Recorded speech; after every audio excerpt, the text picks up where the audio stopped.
എനിക്കൊന്ന് മീനാക്ഷിയുടെ ഒരു നല്ല ചായ നമുക്ക് തോന്നും ചിലപ്പോ പണ്ടത്തെ. ആ ചെറുപ്രായത്തില് രണ്ടുപേരുടെ ഫോട്ടോ കണ്ടു കഴിഞ്ഞാൽ രണ്ടുപേരുടെ ചെറുപ്പം ഒരേപോലെയാ.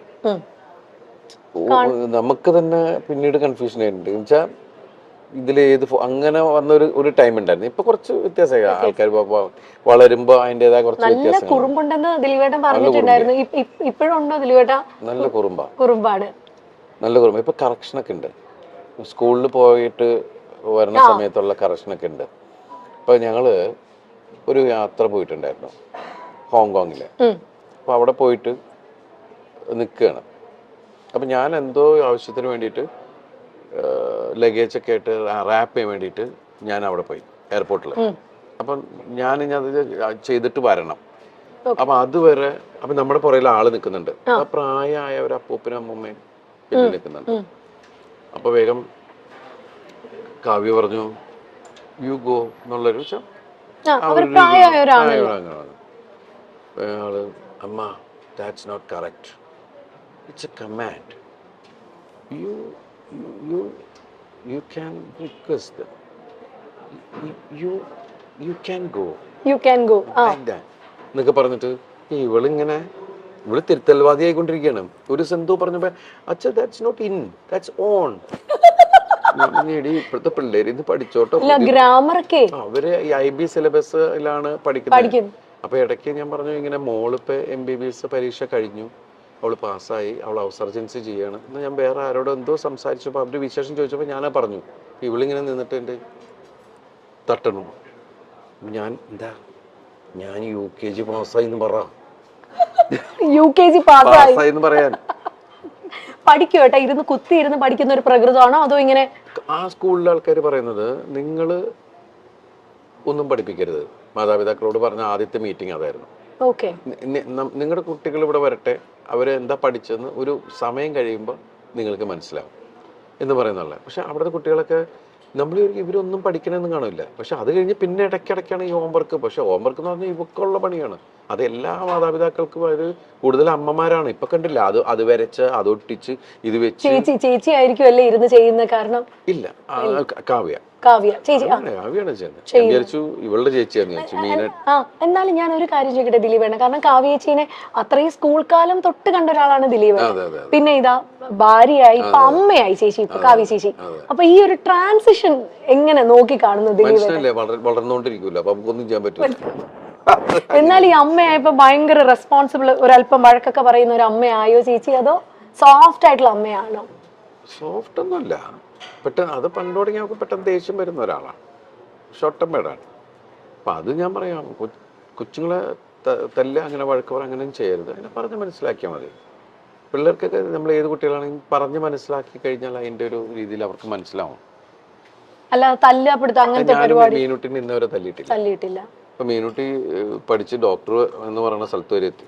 പക്ഷെ നമുക്ക് ദൈവം അനുഗ്രഹിച്ച് ഇന്നവരെ തല്ലിട്ട് വന്നിട്ടില്ല. അവളെ വളരെ ഇതായിട്ട് വിളിച്ചു കഴിഞ്ഞാൽ അപ്പം തന്നെ അവൾക്ക് മനസ്സിലാവും, ടോൺ മാറിയാൽ മനസ്സിലാവും. അപ്പം അതുമല്ല, നമ്മൾ പല കുട്ടികൾ കുസൃതികൾ തന്നെയാണ്. ഇവക്കൊരടി കൊടുത്തിട്ടുണ്ട് ഞാൻ. കാരണം വെച്ചിട്ട് എന്തോ എടുത്തു വായില്ല, പക്ഷെ പിന്നീട് എടുത്തിട്ടില്ല. ആരെ പോയിട്ട് പുറകെ പോയിട്ട് പിടിക്കുക. അപ്പൊ ആദ്യം തുടരുന്ന് പറഞ്ഞു, പക്ഷെ നോക്കിയിട്ട് പിന്നെയും പോവുക.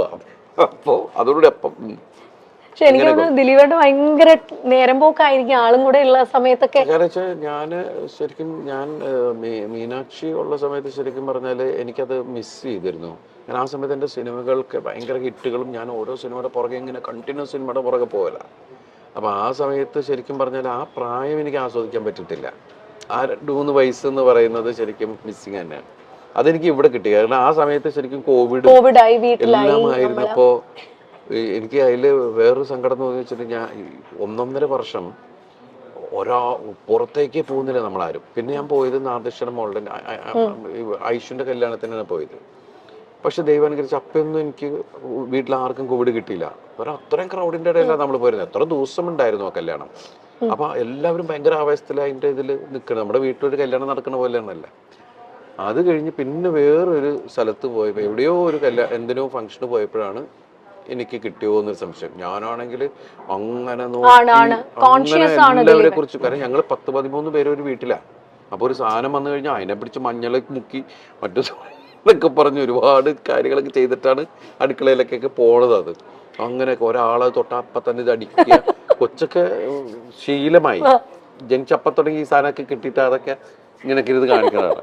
ഇങ്ങനെയായി. അതിനിടയ്ക്ക് ഞാൻ കൊണ്ടുവന്നു ഇത്, വീട്ടിൽ കോവിഡ് ഞാൻ കൊണ്ടുവന്നു. അത് ആദ്യമായിട്ട് ഞാനാണ്. എന്നിട്ട് എല്ലാവരും ചിരി തുടങ്ങി, ഭയങ്കര സൂക്ഷ്മമായിട്ട് നോക്കിയിട്ട് ഞാൻ കൊണ്ടുവന്നു എന്ന് പറയും. എനിക്കാണെങ്കിൽ മറ്റത് പറഞ്ഞ കാര്യം ഐഡിയ എൻ്റെ പോയി എന്റെ ഐഡിയ പോയി എന്ന് പറഞ്ഞുകൊണ്ട് നമ്മൾ അലൻസിയറായിട്ടല്ലേ പറഞ്ഞു എന്ന് പറഞ്ഞ പോലെ നമ്മളിങ്ങനെ ഒന്നും മിണ്ടാൻ പറ്റാണ്ട് എല്ലാവരും ചിരിക്കുമ്പോ എന്താടാ ഉള്ള സംഭവം. അങ്ങനെ ഞങ്ങൾ 3 പേര് മാത്രമേ. അപ്പൊ ഈ ചെറുതും പെട്ടു, ചെറുതിനും പിടിച്ചു. അപ്പൊ പാവം 21 ദിവസം ഞങ്ങളുടെ മുറിക്കകത്താ, ഒരു മുറിക്കകത്ത്. അപ്പൊ 21 ദിവസം ഇരുന്നിട്ടാണ് പോയത്. അന്നൊക്കെ 21 ദിവസം ക്വാറന്റൈൻ ആയിരുന്നു അല്ലേ ഏട്ടാ? ശരിക്കും നമ്മളെന്താ വെച്ചാൽ അമ്മയുണ്ട്, താഴെ അമ്മയുണ്ട്. അപ്പൊ അതുകൊണ്ട് അമ്മയ്ക്കൊരു കുഴപ്പം, അമ്മയ്ക്ക് പ്രായമുള്ളതല്ലേ, എന്തെങ്കിലും പറ്റിക്കഴിഞ്ഞാലൊന്നും ഇയാളുടെ ഇതിനകത്ത് നമ്മൾ അവിടെ തന്നെ ഇങ്ങനെ ഇരുന്ന് ഇതാക്കിയിരുന്നു. അപ്പൊ ആ സമയത്തൊക്കെ നമ്മൾ ഇവരിങ്ങനെ വാച്ച് ചെയ്തുകൊണ്ടിരിക്കലും ഒക്കെ ഉണ്ടല്ലോ. രണ്ട് ആ സമയത്താണ്. അതുകൊണ്ട് വെച്ചാൽ എല്ലാവരും വീട്ടിലുള്ളതുകൊണ്ട് പെട്ടെന്ന് മലയാളം സംസാരിക്കാൻ. തങ്കമണിയുടെ റിലീസിനെ പറ്റിയൊക്കെ മഹാലക്ഷ്മി, മീനാക്ഷി ഒക്കെ എന്നാ പറയുന്നു കേട്ടോ അവര്? അല്ല, എല്ലാവരും ഇപ്പൊ സോഷ്യൽ മീഡിയയിൽ ഇത് വരുന്ന മീനാക്ഷി ശരിക്കും നല്ല ആസ്വാദകയാണ്. ഇപ്പൊ എല്ലാ സിനിമകളും കാണും. ലിമിറ്റഡ് ആയിട്ട് മീനാക്ഷി സംസാരിക്കാറുള്ളൂ, അധികം സോഷ്യൽ മീഡിയയിൽ അങ്ങനെ വളരെ സൈലന്റാണ്. എല്ലാ സ്ഥലത്തും കൂടുതൽ ലിസണറാണ്. എന്റെ പോലെയുള്ള ആള് തന്നെയാണ്. അങ്ങനെ എനിക്ക് തോന്നുന്നത് സ്വഭാവം കാവ്യയുടെ ഇവക്കുള്ളത്. അവള് ചെന്ന എവിടെയും ഭയങ്കര വർത്താനവും ആ ഏരിയ മൊത്തം അവളുടെ ഏരിയയിലാക്കി കളയും.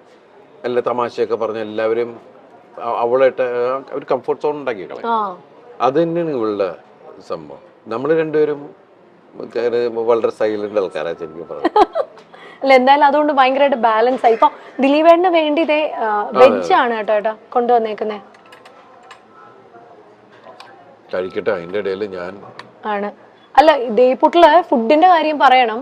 ഇവിടെ ഒരു ഭയങ്കര വൈഡ് റേഞ്ച് ഓഫ് മെനു ആണ് ഇവിടെ ദേയ്പൂട്ടിലുള്ളത്. കാരണം ഞാനും കെട്ടിയനും കൂടെ വന്നാൽ ദിലീപേട്ട പുള്ളി എപ്പോഴും കഴിക്കുന്ന ഇലയിലൂണാണ്. ഇവിടുത്തെ ഇലയിലൂണ് ദിലീപേട്ട ഏറ്റവും ഫേവറേറ്റ് ഫുഡ് ഏതാ? പണ്ട് എനിക്ക് അങ്ങനെ ഒന്നിനോട് പ്രത്യേകിച്ച് അങ്ങനെ ഒന്നിനോട് നല്ല ടേസ്റ്റ് ഉള്ളതെല്ലാം എടുക്കുക എന്നുള്ളത് തന്നെയാണ്. പിന്നെ എനിക്ക് ഇവിടെ ഈ പുട്ടുകട തുടങ്ങിയ സമയത്ത് ഞാൻ ഏറ്റവും കൂടുതൽ ഞാൻ ഇവിടെ വരുമ്പോൾ കഴിച്ചിരുന്ന പുട്ടും മാമ്പഴമാണ്. പുട്ടും മാമ്പഴവും ഈ പുട്ടിന്റെ കൂടെ മാമ്പഴം പഴം പോലെ നല്ല പഴുത്ത മാമ്പഴമാണെങ്കിൽ നല്ല രസമാണ് കുഴച്ച് കഴിക്കാൻ. അതുപോലെ നല്ല ചൂട് പുട്ടിന്റെ കൂടെ പാലും പഞ്ചസാരയും ഒക്കെ നല്ല ടേസ്റ്റുള്ള കാര്യങ്ങളാണ്.